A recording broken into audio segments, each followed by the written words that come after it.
We're making some brisket fried rice on the pit, and it's real easy to do. Let's get into this. On the Char-Griller FlatIron, we're adding 1 large onion and 1 bag of frozen peas and carrots. I could definitely use fresh vegetables, but we're looking for convenience today.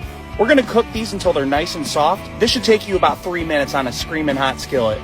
Once that's cooked, we're going to slide it to the side, then add our chopped brisket. And if you're wondering if this brisket was slapped before it was cooked, of course.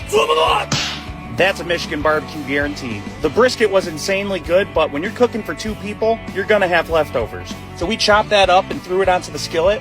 Of course, we're gonna add some of that garlic butter to our vegetables and let it cook. After about 4 to 5 minutes, we're gonna go ahead and start incorporating this. The fat on the brisket is going to start rendering down, so it's gonna make a nice good flavor for all those veggies we're throwing this into. And for all the health nuts that are out there, no, this is not healthy at all, but it's absolutely delicious. Once you have all your vegetables incorporated, it's time to add that day-old rice. When making fried rice, always use day-old rice. It's so much better. Once we break up that rice, we're going to go ahead and hit it with some soy sauce. But first, we got to add that garlic butter.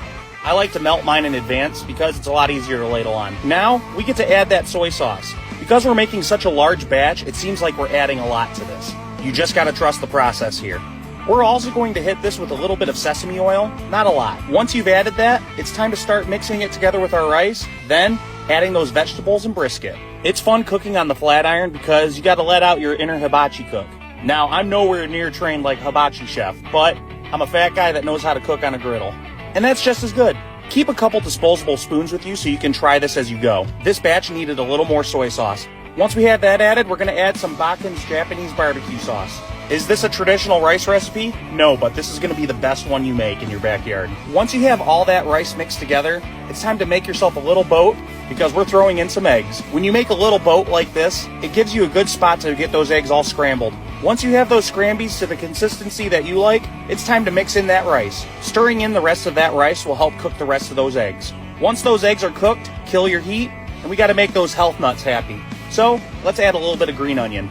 And with a little hard work and about 30 minutes of time, you've made some of the best fried rice you'll ever make in your backyard. Of course, we had to get some to-go boxes from Amazon to really get the feel. That, and we wanted to bring some rice to our coworkers.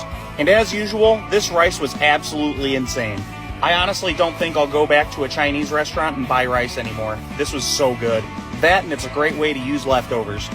Like what we're cooking? Be sure to like, follow, share, and subscribe, and check us out on YouTube. And as always, we'll see you guys at the next barbecue.